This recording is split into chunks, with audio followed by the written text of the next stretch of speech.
l'Angleterre et de l'hippodrome de Goodwood. Pour commenter cette course, Anthony Gros est à mes côtés. Bonjour Anthony. Bonjour Amélie, bonjour à toutes et à tous. On va donc s'intéresser au temps fort de l'après-midi.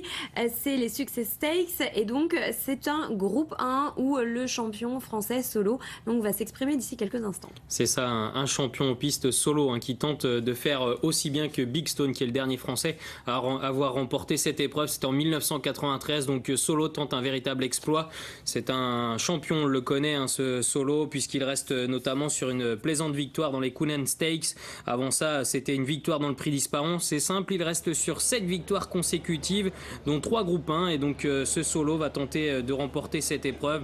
Il s'annonce vraiment comme le cheval à battre, il s'annonce même difficile à devancer, puisque sur le mile, il est vraiment redoutable, ce Solo. Il devrait pouvoir remporter une telle épreuve. Attention, tout de même, face à lui, on aura le numéro 1, Harrod. Harrod qu'on voit actuellement à l'image. Harrod, c'est un cheval qui s'est imposé facilement de bout en bout. Là, dernièrement, c'était sur l'hippodrome d'Ascot.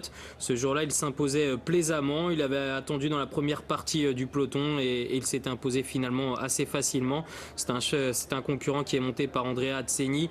Il est plutôt redoutable depuis le début de sa carrière. Pour lui, c'est 10 courses, 4 victoires et 4 places. Donc ce numéro 1, Harrod, va tenter de bien faire. Il avait terminé 3e des Locking Stakes, juste derrière Night of Thunder qu'il retrouve. Il détient une chance pour les places, ce numéro 1, Harrod. Face à ce numéro 1, on a également ici à l'image le numéro 4, Here Comes When. C'était plutôt un outsider, ce numéro 4 qui reste sur une 7e place sur 8. C'était dans les Cooney Stakes, la vraie course référence remportée par Solo. Il avait attendu en dernière position, il a fini assez loin. C'est pas forcément une priorité, ce numéro 4, Here Comes When.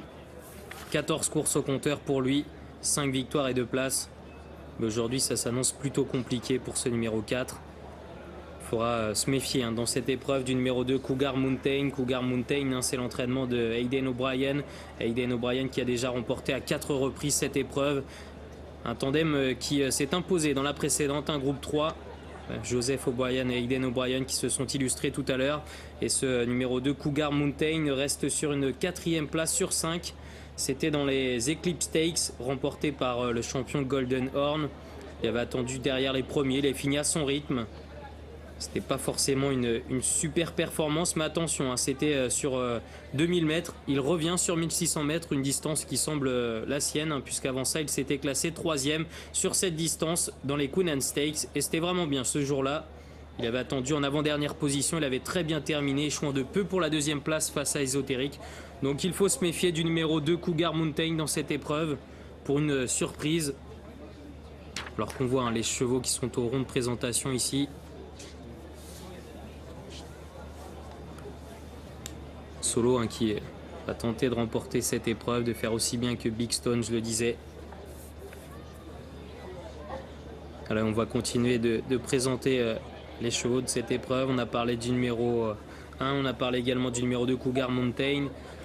Le numéro 3, Gabriel, reste sur 2 3e places. Dernièrement, c'était une 3e place dans une listed. Il avait attendu parmi les derniers. Il est très bien fini, échouant de peu pour la victoire.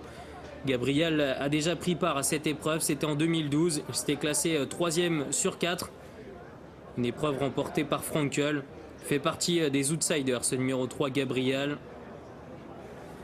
Le numéro 4, Here Comes When, on en a parlé. Il faut parler également du numéro 5, Night of Thunder, dans cette épreuve. Night of Thunder qui reste sur une 5e place sur 8, c'était dans les Cooney Stakes. Ce jour-là, il s'était retrouvé en 4e position, derrière les premiers. Il a été venu attaquer les premiers, il avait légèrement coincé pour finir.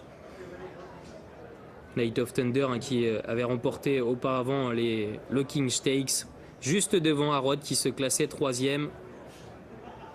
C'est un champion également, ce Night of Thunder, puisqu'il a déjà remporté 2 groupes 1, les 2000 Guinées de Newmarket et les Locking Stakes, je le disais. Alors qu'ici on voit le favori avec Maxime Guyillon.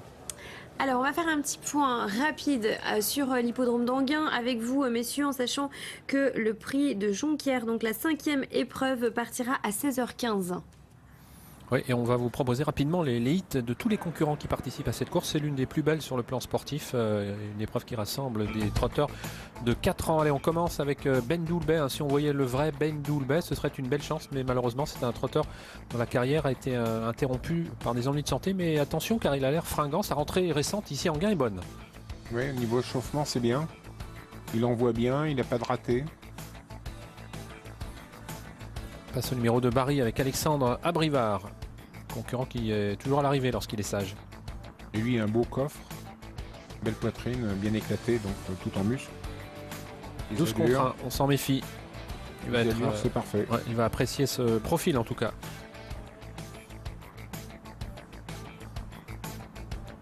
Rien à dire, on passe maintenant au numéro 3, Best Buissonnet, qui reste sur 2 victoires. Il est bien en ce moment, Best Buissonnet. Oui, je l'ai vu accélérer tout à l'heure, je m'en souviens. Et quand il accélérait, je le trouvais bien. Assez fringant. Ouais. Pas qui ne cesse de progresser. Botti d'Olivry. Bon, ça semble un petit peu plus compliqué, lui qui est davantage en réussite dans les courses à réclamer. Oui, au capté, c'est pas de chance. C'est un drôle de lot.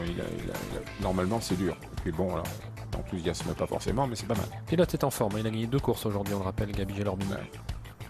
Mais ça ne va peut-être pas suffire. On passe au numéro 5, Beerscott, avec un entraînement qui vient de gagner à Mêlée du Maine. Un vrai spécialiste de Cagnes, ce Beerscott. Rien à dire. Qui tangue un peu, mais qui se remet droit. Blues d'Urville battu par un crack en dernier lieu ici à Enghien. Ouais. Est-ce qu'il fera 2008 aussi bien que 2100? Il est volontaire en tout cas. Hein. Ouais. Oui, mais 2008 c'est peut-être un peu loin. Peut-être trop volontaire. Peut-être, pour faire 2008. Ouais. 7 contre 1, en tout cas il est en pleine forme. Le numéro 7, Best of Sly, sous son nouvel entraînement, celui de Christophe Martens. Ex-représentant de Fabrice Soulois, pardon. Joli à avoir trotté aussi. Hein. Ah ouais. Magnifique. Mais je pense qu'on va faire connaissance en course aujourd'hui. On passe au numéro 8, Bolide de Loison. Ah attention, celui-là, je l'ai beaucoup aimé. Théorique. Ouais. Il a participé au Critérium cette année, Critérium des 4 ans, mois de mai. Et les deuxièmes de Calvin Borel la dernière fois, c'est un drôle de choix à l'étranger. Fait. Oh là là. Calvin Borel qui a battu ensuite Blues d'Urville ici. Il est toujours aussi beau. Hein. Tout compte fait, il sera bien ici en Gain. Parce qu'avec ses allures, il sera mieux qu'à Vincennes Grande Piste. Non, c'est très bien. Barrio Josselin, qui est actuellement le favori de l'entraînement de Jean-Michel Bazir. On a encore un cheval est bien en ligne, bien à son travail. Aujourd'hui, on a vu des hits très sympas. Hein. Des bons choix. Moi, il y en a un qui m'enthousiasme, c'est Bolide de Loison. Barrio Josselin est un trotteur assez sûr. Ouais. On n'a pas non plus des kilomètres pour gagner. Boléro des Vignes reste sur une papier, c'est bien. Très convaincante. Ouais. Très estimé par Alain Laurent. Il fait partie des chevaux qui peuvent gagner cette course, c'est certain. Et il est très décontracté. Hein. Ouais. 9-10, allez. Fait une petite rentrée, mais bon, on a dû préparer cette course puisqu'il est au plat. Ah non, 8-10 que dis-je. 8-10, très bien. On termine avec le numéro 11, Biwa Nectar, que va driver Franck Nivard. Je crois que c'est pas lui qui lui a... Non, c'est pas lui qui lui a donné le 8. Alors comment est-il moins démonstratif que certains? Même si, bon, il est parfaitement souple. Hein. En tout cas, il n'y a rien à dire. Vous voyez, à Goodwood, on est en train de s'approcher. On est dans les échauffements également. Hein. On s'approche du départ à Amélie de cette formidable course où Solo va tenter d'épingler un nouveau groupe 1 à son palmarès. Effectivement, Olivier. Donc, on va reprendre la direction de l'hippodrome de Goodwood. On reviendra bien sûr tout à l'heure vers vous pour suivre avec vous la 5e épreuve du programme. Je vous le rappelle, ce sera à 16h15. Mais pour l'heure, donc, Anthony, on continue donc à s'intéresser à cette épreuve qui devrait partir d'ici exactement 2 minutes. On continue à s'intéresser à cette épreuve et ici à l'image le numéro 5, Night of Thunder, le principal adversaire certainement de Solo. Night of Thunder qui va tenter de bien faire. En tout cas, il est présenté par Richard Danone Jr. qui a vu son père déjà remporter à 3 reprises cette épreuve. Il va tenter de faire aussi bien que son père. Et donc ce Night of Thunder détient vraiment une très bonne chance. Méfiez-vous également du numéro 7, Bellardo, qu'on voit ici à l'image. On n'en a pas encore parlé. Bellardo qui reste sur une 4e place. C'était dans les 2000 Guinées irlandaises. Ce jour-là, il avait attendu en dernière position. Il avait bien fini, échouant de peu pour la 3e place. Avant ça, il avait été décevant, 8e sur 9, mais c'était sa rentrée. Et ce jour-là, il n'avait pas le bonnet. un cheval qui avait remporté les Dewar Stakes auparavant, l'an passé, avec le bonnet. Il portait le bonnet pour la première fois de sa carrière. Dernièrement, il l'avait également, ça s'est mieux passé, il s'est classé 4e et on lui remet de nouveau le bonnet. Donc méfiez-vous de ce numéro 7 Bellardo qui peut pourquoi pas jouer les troubles fêtes dans cette épreuve. Il est proposé à 26 contre 1, il est capable certainement de jouer un rôle dans cette course. Et enfin, pour terminer la présentation des partants, le numéro 8 Bossy Guest qui a terminé correctement dernièrement dans une listed, 3e sur 6. Ça s'annonce peut-être un peu compliqué face à de tels adversaires et notamment ce Solo qu'on voit actuellement à l'image. Solo, c'est un champion. Alors Anthony, vu qu'on prend un peu de retard sur l'hippodrome de Goodwood, on va continuer à voir ce qui se passe, mais on va retourner sur l'hippodrome d'Anguin. Oui, puisque le départ aura lieu dans 6 minutes, donc dès que la course de Goodwood sera terminée, on sera très près du départ de notre 5e. C'est peut-être la plus belle ici cet après-midi à Anguin, qui rassemble des trotteurs de 4 ans d'un très très bon niveau. On vous rappelle que le numéro 9, Barney Jocelyn, est le favori. On suit actuellement Blues d'Urville, le numéro 6, excellent sur cette même piste à l'occasion d'un récent quintet, battu seulement par le Scandinave Calvin Borel, que l'on n'a pas vu malheureusement hier soir en Scandinavie, puisqu'il a été forfait. En tout cas, il reste sur 2 victoires très convaincantes sur notre sol, à Vincennes et à Anguin. Blues d'Urville qui sera déféré, Pierre Julep, des 4 pieds pour la première fois. Ça va peut-être bien l'améliorer encore. Alors Bolide de Loison a terminé à 3/10 de seconde de Calvin Borel, et Blues d'Orville, qui est 2e de Calvin Borel également, a terminé pratiquement à ses côtés. Voilà. Allez, on parle du numéro 3, Best Buissonnet. On écoute tout de suite son driver, son jeune driver, Gaston Vandéco, pardon. Jérémy, on parle de Best Buissonnet qui traverse vraiment une super période de forme. Ouais, c'est vrai qu'il vient de gagner à 2 reprises de bonne manière à chaque fois dans des chronos plutôt flatteurs, donc non, c'était pas mal.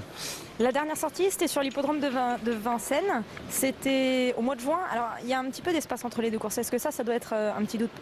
Non, ça fait qu'il y a à peu près un peu plus d'un mois entre les deux courses.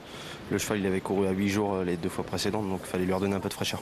Il était content là tout à l'heure au moment du 8? Il était plaisant à voir? Ouais, il était très bien d'allure.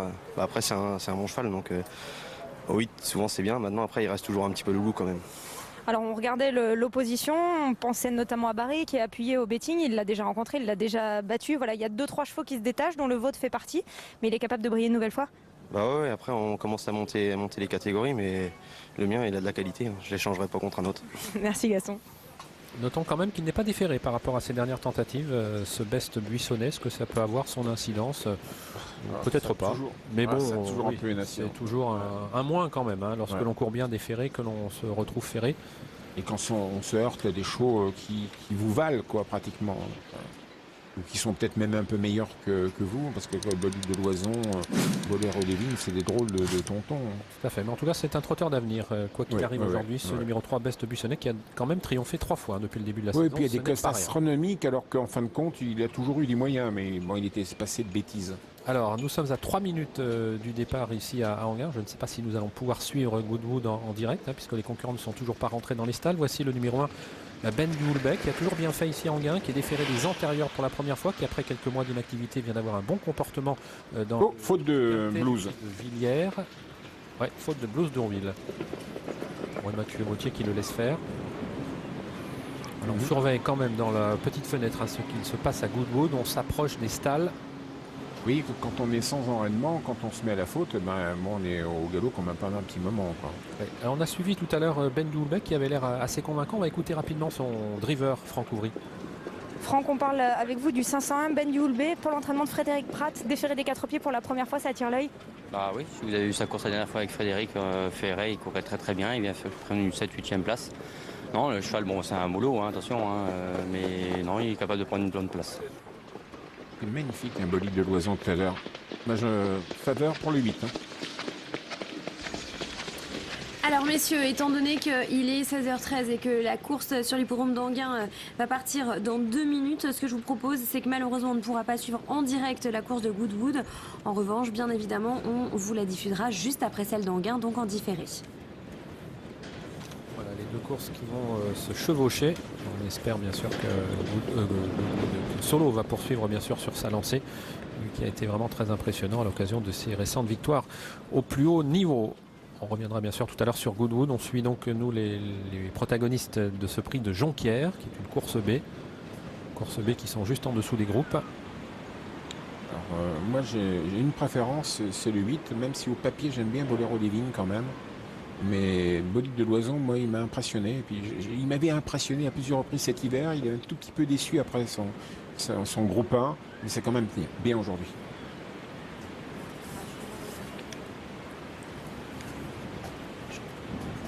On reprend la main, hein, puisqu'ils vont partir, hein, sur l'hippodrome de Goodwood. Les concurrents sont dans les stalles. Et c'est parti pour les Sussex Stakes, un groupe 1 avec le mile à parcourir. Un bon départ côté corde du numéro 2, Cougar Mountain, qui s'installe aux commandes de l'épreuve. Le grand champion Solo vient tout de suite en 2-3e position. On est bien parti également avec le numéro 1, Harrod, qui s'installe aux commandes de l'épreuve, qui prend le meilleur comme la dernière fois, qui aime animer les courses auxquelles il participe. Il emmène le peloton à son extérieur. C'est Solo qui vient lui mettre quelque peu la pression, en tout cas qui vient se porter en 2e position. Le numéro 2, Cougar Mountain, vient 3e devant le numéro 5, Night of Thunder. Le numéro 8, Bossy Guest, patiente plutôt à l'arrière-garde devant le numéro 7, Bellardo, qui se retrouve côté corne, avec également Gabriel, le numéro 3, qui ferme la marche. Et on fait les bras à son partenaire avec le numéro 4, Air Comes When. Les concurrents sont déjà dans le tournant sous l'impulsion du numéro 1, Harrod, qui emmène le peloton bien calé dans son sillage. Désormais, c'est le numéro 6, Solo, qui a la bonne course devant le numéro 2, Cougar Mountain, qui précède côté corde le numéro 7, Bellardo. À son extérieur, c'est le numéro 5, Night of Thunder, qui vient avec James Doyle. On progresse également dans son sillage avec le numéro 8, Bossy Guest. Les concurrents sont à la phase finale avec le numéro 1, Harrod, qui est attaqué à son extérieur par le champion, le numéro 6, Solo, qui vient lui mettre la pression à l'extérieur. On s'est décalé également avec le numéro 5, Night of Thunder, qui semble posséder quelques ressources, tout comme le numéro 2, Cougar Mountain. Et on ronge son frein côté corde maintenant avec le numéro 7, Bellardo, avec Solo qui vient attaquer le numéro 1, Harrod, qui tente de repartir à l'extérieur. C'est Night of Thunder qui est lancé avec Cougar Mountain, et le long de la corde, Bellardo qui cherche l'ouverture avec Solo maintenant qui lutte pour la victoire en compagnie du numéro 1, Harrod, qui tente de repartir. Harrod, Solo, c'est très pointu à cet instant avec Solo qui tente de prendre le meilleur, mais Harrod n'a pas dit son dernier mot. Solo qui a pris le meilleur à cet instant du parcours. Le numéro 6, Solo, qui va s'imposer, remporter un 4e groupe 1 devant le numéro 1, Harrod. On a très bien terminé ensuite à la 3e place avec le numéro 3, Gabriel. Victoire Merci de beaucoup Solo. Anthony. Voilà, victoire donc de Solo qui s'impose. On va donc bien évidemment revoir tout à l'heure l'arrivée en chiffres, mais pour l'heure, retour tout de suite sur l'hippodrome d'Anguin puisque les chevaux sont partis. Non, il y a eu faux départ. Amélie, voilà, qui tombe.